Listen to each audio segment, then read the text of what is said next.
Okay, guys, really quickly, like Photoshop, okay, this has different like workspaces. Like we had the workspace that we chose to be web and graphic in Photoshop.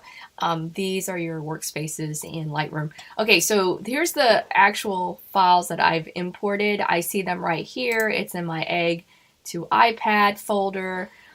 These are the folders right here. Okay, the photos right here. Okay, how about viewing? So let's talk about viewing.